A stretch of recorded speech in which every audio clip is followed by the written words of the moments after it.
Bonjour à tous, bienvenue à notre webinaire Solutions RH.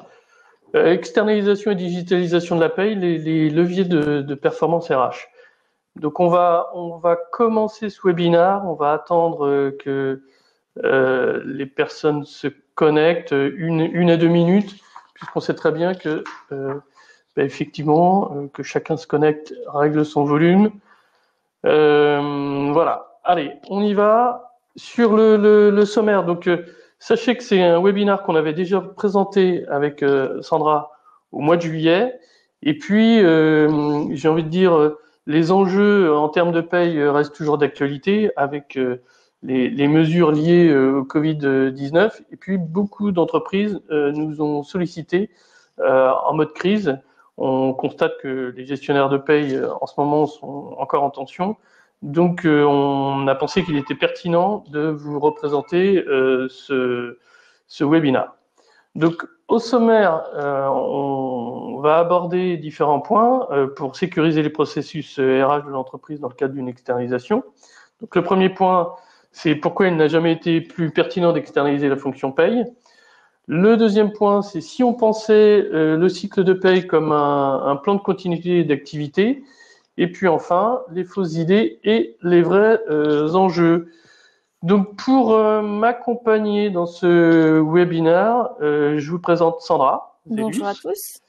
Donc, qui est manager expertise RH et sociale à Paris, qui a une longue expérience et qui notamment, dans sa précédente expérience, a externalisé la paye donc de structures qui représentaient à peu près 1 millier de salariés.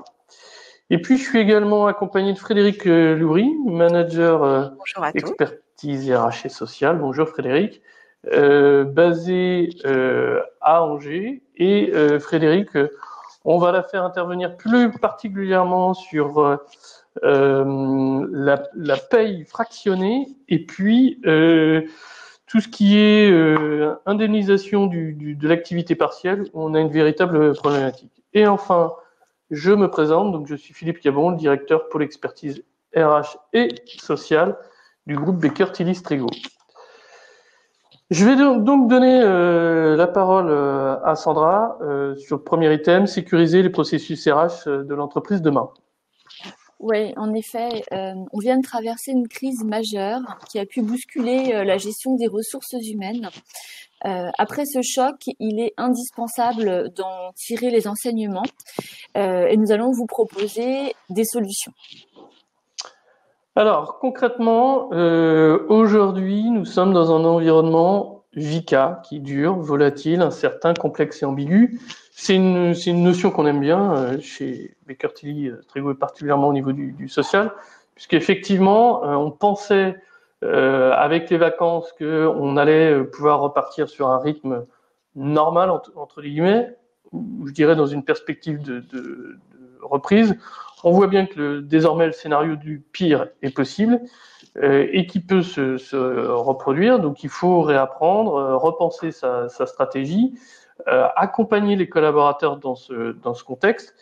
Et donc effectivement, il faut leur donner des signes forts. Donc ça passe certainement par une nouvelle organisation et on pense que c'est certainement le moment de changer pour revoir toute son organisation et on l'a bien vu, notamment avec le télétravail, il faut repenser l'ensemble de l'organisation.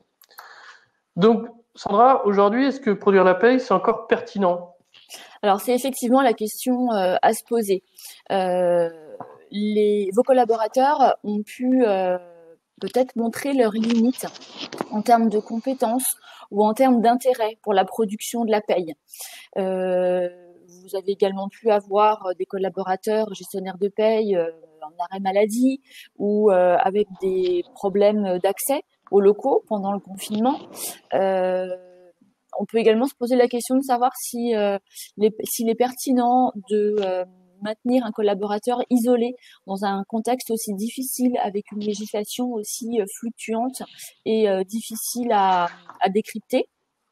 Donc voilà, ce problème d'accès au réglementaire est vraiment une question primordiale. Alors, pourquoi il a jamais été plus pertinent d'externaliser la fonction paye? Aujourd'hui, on a quatre leviers. Le premier levier, le levier technologique. Aujourd'hui, on ne peut plus avoir un logiciel hébergé sur son propre serveur. Imaginez pendant la période de confinement, vous avez des collaborateurs paye qui ont été obligés de se déplacer dans les bureaux pour sortir simplement la paye. On a un autre aspect aussi qu'on a véritablement ressenti, j'ai envie de dire toutes les entreprises ont été concernées, par le niveau de mise à jour réglementaire des logiciels. En ce qui nous concerne, on a fait une cellule de crise où on se réunissait tous les jours pour arbitrer sur les mises à jour réglementaires. Donc aujourd'hui, votre gestionnaire, il est gestionnaire de paye, il n'est pas informaticien. Et on a bien vu la limite des logiciels, de certains logiciels, sans doute en fin de vie, sur la mise à jour réglementaire qui était tous les jours, voire toutes les demi-journées. Et puis après, il y a des modes de diffusion aussi de l'information. Le bulletin de paye papier, au moment où la Poste travaillait 3 jours sur 6, on voit bien aussi que cet aspect-là ne peut plus durer de cette façon-là. Il faut absolument disrupter. Enfin, on a vu aussi la limite dans le suivi du temps partiel, des fichiers Excel, du système d'information, des papiers qui pouvaient circuler physiquement dans une entreprise. On voit bien que ça c'est fini, il faut revoir tout cet aspect-là.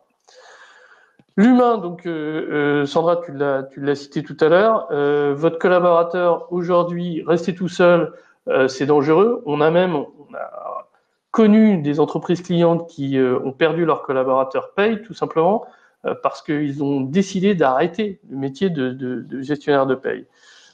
On voit bien aussi qu'on est encore sous l'épée de Damoclès de confinement ou de personnes touchées qui doivent rester confinées pendant un certain nombre de jours pour assurer les conditions d'isolement.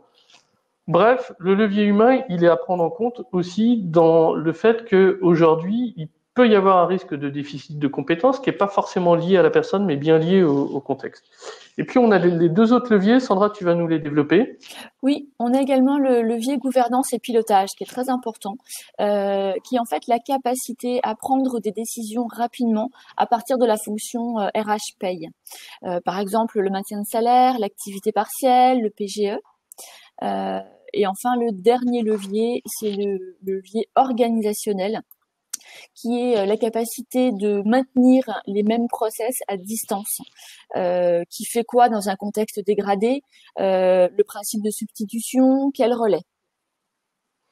Voilà, donc ces quatre leviers, il faut les intégrer dans votre réflexion. Stratégiquement, comment vous allez mettre les choses en œuvre pour maintenir votre niveau de service auprès de vos collaborateurs, pour qui vous produisez la paye et qui est essentiel en ce moment. Donc, ce cycle de paye, il faut essayer de le penser comme un plan de continuité d'activité, amener cette véritable réflexion pour avoir une permanence de méthode. Alors, Sandra, je t'écoute. Oui, effectivement. Avant d'externaliser la paye, vous devez vous poser les bonnes questions. Croire que vous allez supprimer un poste est complètement illusoire. En revanche, votre fonction RH, vous pouvez la répartir différemment, la faire évoluer. Par exemple, sur la sécurité des thèmes que vous n'abordez pas faute de temps, c'est par exemple le moment de réfléchir à ce que vous voulez développer en termes de bonnes pratiques RH. Si votre entreprise est en croissance, par exemple, qu'est-ce que vous voulez pour vos collaborateurs demain? Vers où voulez-vous les emmener? Vous n'êtes pas uniquement dans une démarche d'externaliser un simple service, une brique. Le qui fait quoi est très important. Cette réflexion est vraiment à mener ensemble. Et de cette analyse, vous allez ressortir un certain nombre de préconisations et rédiger un cahier des charges. Et nous pouvons vous accompagner sur la réalisation de ce cahier des charges. Alors, concrètement, vous allez devoir envisager la vision globale de la stratégie RH de l'entreprise. Donc, je ne vais pas vous vendre notre expertise. Néanmoins, je vais vous présenter la démarche que vous devez mettre en œuvre pour effectivement bien appréhender votre projet d'externalisation. Puis derrière, sur l'une des phases ou l'autre, si vous avez besoin d'accompagnement, bien évidemment, on est là. Donc vous avez une première étape, c'est le diagnostic des systèmes d'information RH. Et quand je dis système d'information, ne pensez pas forcément informatique, parce que effectivement, pour le coup, vous avez peut-être une grosse culture papier ou Excel, et là, pour le coup, il faut analyser quel est votre équipement en termes de workflow, d'étapes, de processus, pour que effectivement vous puissiez définir quels sont vos besoins. Est-ce que vous avez une GTA, vos entretiens professionnels, est-ce qu'ils sont faits? Est-ce qu'ils sont faits en papier? Sous quelle forme sont diffusés les bulletins de paye électroniques? Enfin, pardon, les bulletins de paye. Est-ce que c'est une forme électronique ou physique?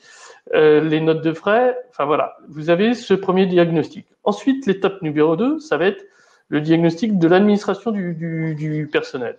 Vous allez devoir écrire tout le cycle du salarié, de l'onboarding jusqu'à l'offboarding, toute la vie du salarié. Il faut l'écrire phase par phase avec le qui fait quoi. Et puis ensuite, vous avez l'étape 3. Donc, vous êtes plein de bonnes résolutions. Vous en profitez effectivement dans cette approche globale pour faire l'état des lieux de toutes vos pratiques RH et déterminer finalement tous les trous que vous avez dans la raquette.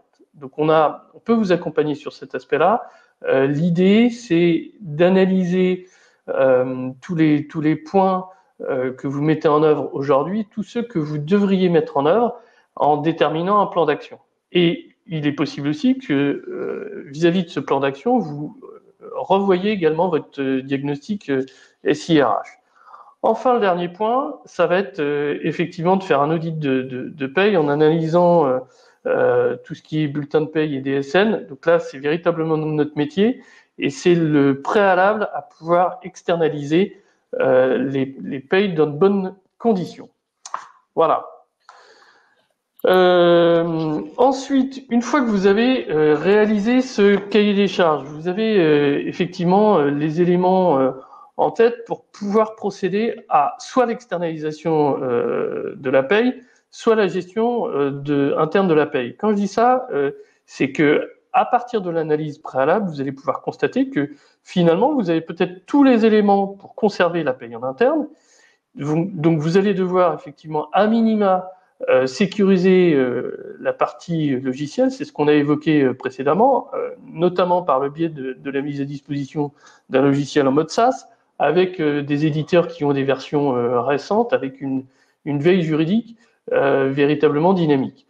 Vous avez un enjeu qui est le maintien des compétences, donc avec la partie recrutement et formation du gestionnaire de paye. Et cet environnement, il faut absolument le sécuriser. Donc ça peut passer par un plan de continuité d'activité, un concept qui avant le Covid était un peu, on va dire, théorique. Aujourd'hui, il est extrêmement concret. Donc on n'a jamais autant parlé de plan de retour d'activité, de plan de continuité d'activité. Et sous ces aspects-là, donc il y a un aspect technique, mais il y a également un aspect humain et vous pouvez aussi envisager un management de transition. Voilà, ces 4 aspects. Quand vous maintenez la paye en interne, il faut absolument que vous ayez des solutions en face. Sur la partie externalisation de la paye, bien évidemment, là pour le coup, c'est un prestataire qui va assurer votre paye. Assurez-vous des conditions de production de la paye et surtout la capacité, si besoin, à pouvoir réinternaliser la paye. C'est un élément extrêmement important. Voilà, alors, derrière, sur la partie externalisation de la paye, vous avez également 2 scénarios. Donc, Frédéric va vous les présenter. Tout à fait. Donc, comme vous l'a signalé Philippe, il y a l'externalisation totale de la paye, donc qui reste possible. Et pour ma part, je vais vous parler de mon domaine de prédilection, à savoir la possibilité de pratiquer l'externalisation partielle d'une catégorie de vos payes. Alors, je vais vous prendre pour exemple la réalisation des payes de dirigeants, des membres de CODIR, qui reste un vecteur sensible au sein d'une entreprise. En effet, lors de versement de primes exceptionnelles, d'indemnités de licenciement, voire transactionnelles, en général d'un montant assez conséquent, la notion de confidentialité est souvent mise à partie. Les bruits de couloir circulent, le climat social peut s'en voir détérioré. Sachez que pour couper court à ce genre de dilemme, il vous est possible d'externaliser partiellement cette catégorie de paye auprès de Baker Tilly Strego. C'est ce que l'on va nommer la paye fractionnée, pour parler un petit peu le jargon des caisses sociales, et qui va consister à les informer que pour la même entité juridique, il n'y aura plus que le dépôt d'un seul fichier attendu, mais bien de 2 fichiers. Alors, je vous rassure, hein, ce système existe déjà depuis de nombreuses années, et les caisses sont tout à fait rodées à cette pratique, que vous soyez du régime général ou du régime agricole. Sachez aussi que ce type de scénario peut répondre également à une attente lors d'une reprise d'activité dans le cadre d'un rachat, pour temporiser la situation, et notamment dans le cas d'usages différents. Merci Frédéric. Donc voilà, sur la partie externalisation de la paye, vous voyez que là aussi, il peut y avoir différents scénarios. On va passer au point suivant, donc les fausses idées et les vrais enjeux. Donc frein aux créateurs de valeur ajoutée, on se pose toujours la question sur l'externalisation. Notamment, est-ce que externaliser fait gagner de l'argent? Alors, c'est Sandra qui va poser les questions, mais voilà, j'ai un peu dévoyé le scénario. Donc, Frédéric, est-ce qu'aujourd'hui, externaliser fait gagner de l'argent? Certes, c'est un coût pour l'entreprise, mais ça permet, comme tu l'avais évoqué auparavant, de redéfinir un petit peu le qui fait quoi au sein de l'entreprise, et de donner de la valeur ajoutée à d'autres tâches confiées aux collaborateurs, et de redonner la gestion administrative du personnel un petit peu aux managers. Alors, externaliser, est-ce que ça peut permettre d'externaliser également les problèmes de collecte d'informations? C'est un petit peu illusoire de penser que tout est à redonner à l'externe, hein. Bien au contraire, cela permet de centraliser, de coordonner en interne les différents flux d'informations des éléments variables de paye. Et est-ce que digitaliser les flux et automatiser les reportings vont réellement me simplifier la vie? Alors, je dirais que l'externalisation va aider dans le reporting et mettre à disposition des outils de retranscription qui vont permettre d'analyser et de mettre des plans d'action en avant, comme notamment la BDES ou les index hommes-femmes. On a vu que la confidentialité était un enjeu important du bon climat social de l'entreprise. Est-ce que tu peux nous en dire plus? Comme l'a précédemment cité Philippe, la digitalisation des informations devient notamment nécessaire, et ce transfert d'informations passe par des systèmes qui sont maintenant verrouillés. Et pour les payes sensibles, tout est retranscrit en masse globale, je dirais, dans le système interne de l'entreprise. Donc plus rien n'est nominatif. Ok. Et mon gestionnaire de paye, qu'est-ce que j'en fais? Eh bien, on le garde, parce que il aura notamment plus de tâches à valeur ajoutée, comme précédemment évoqué, et il devient un petit peu le coordinateur et le support de fonction dans la gestion des flux d'informations. Alors justement, sur la partie gestionnaire de paye, c'est ce qu'on a évoqué. L'objectif, c'est de digitaliser tous les processus, donc on va gagner du temps. En même temps, à partir du moment où on externalise la paye, on se retrouve à avoir des questionnements vis-à-vis du collaborateur qui gère la paye. Alors, si c'est à la suite d'un départ, la solution paraît résolue. Pour autant, il y a une vraie problématique, un vrai questionnement sur ce temps dégagé vis-à-vis de l'externalisation. Comment je vais l'appréhender désormais dans cette nouvelle façon de travailler? Sandra. Oui, en effet, Philippe, souvent dans les entreprises, le gestionnaire de paye passe beaucoup de temps à collecter l'information. Dans l'idéal, il faut responsabiliser les managers pour qu'ils reprennent ce rôle. Bien sûr, le gestionnaire de paye les accompagne dans cette action, mais du fait qu'il y a moins de récurrence, il peut gagner du temps. Ça peut aussi être du temps gagné pour des sujets de fond, comme par exemple la mise en valeur de la marque employeur. Le gestionnaire de paye va disposer de plus de temps pour préparer, par exemple, les éléments du CSE. On pense également au télétravail. Euh, et enfin, l'urgence RH va être priorisée sur les urgences de la paye. Par exemple, vous allez pouvoir mettre à jour votre document unique. Dans le cadre de la pandémie, c'était une obligation supplémentaire. Vous pourrez également demander au gestionnaire de paye de se consacrer à un projet managérial et il aura bien sûr du temps dégagé pour d'autres thèmes. C'est également l'opportunité d'engager un chantier de digitalisation qui peut être porté sur différents niveaux. Par exemple, l'analyse de la production, la gestion des temps, la mise en place d'un portail SIRH, les bulletins de paye électroniques, le fait de demander et de valider les congés, les RTT de manière dématérialisée.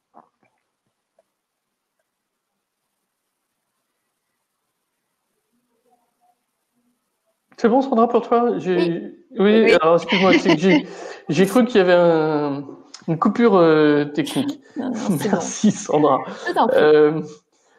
Donc effectivement, de dégager la fonction RH en ce moment de la production de paye, ça peut vraiment être une réflexion stratégique. Aujourd'hui, ce que tu citais, Sandra, très clairement sur les notions de télétravail, d'évolution législative, qui font que aujourd'hui, la fonction RH, elle est vraiment sur le front. Donc, de pouvoir lui dégager du temps stratégiquement, ça peut être vraiment intéressant. Et donc, ça doit pas être vu comme une action spot, ce principe d'externalisation, ça doit être anticipé. Et donc, lors de la première présentation, vous avez dit c'est bien d'anticiper dès le 3e trimestre. Là, on est plutôt au 4e trimestre, donc c'est toujours envisageable aujourd'hui d'externaliser la paye. Il n'est pas encore trop tard, sachant que la cible, elle peut être au 1er trimestre 2021. Mais c'est vrai aussi que si vous voyez que le temps passe et que votre prise de décision doit être décalée, allez-y, préférez le décalage plutôt que d'engager une externalisation de la paye qui serait mal vécue. Néanmoins, si vous décalez votre projet, les enjeux restent présents. Et on voulait faire un petit focus aujourd'hui sur l'indemnisation de l'activité partielle. Frédéric, tu peux nous en dire un mot parce que tu es la spécialiste de l'activité partielle. Oui, tout à fait. Alors, comme tu l'as bien dit, Philippe, ne mettez pas en risque votre organisation. Toutefois, la période est compliquée. Nous pouvons vous accompagner. C'est peut-être aussi l'occasion de revoir ce qui a été fait en paye sur l'activité partielle et d'aller un petit peu analyser et faire du préventif sur les différents contrôles des organisations qui pourraient en découler. Donc pour ça, je vous conseillerais de visualiser un webinaire qui a eu lieu le 24 septembre dernier. Vous pouvez tout à fait retrouver ce webinaire sur nos réseaux sociaux et notre chaîne YouTube. Et on vous en décrit tout à fait le process et les différentes phases d'analyse. Très bien, merci Frédéric. Ainsi s'achève notre webinaire. Donc comme vous le disiez Frédéric, vous pouvez revoir le webinaire du 24 septembre. Et puis, le webinaire qu'on diffuse à l'heure actuelle, vous pourrez le revoir sur la plateforme Webikeo.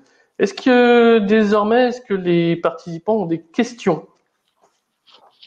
Donc, vous avez le chat pour exprimer vos questions. Je vais me mettre sur le chat.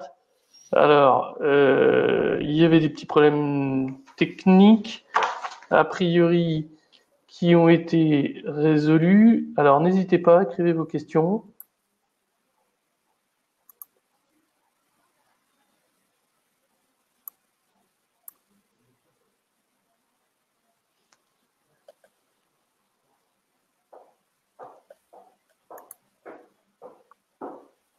Pas de questions particulières. On a été assez rapide sur ce webinaire. C'est qu'on a été clair certainement aussi et que Mais bien évidemment. c'est une phase réflexive qui va aussi nécessiter de faire un petit peu son chemin. En tout cas, si le sujet vous intéresse, vous pouvez nous contacter. Si c'est un sujet d'actualité, il n'est pas encore trop tard pour basculer en 2021.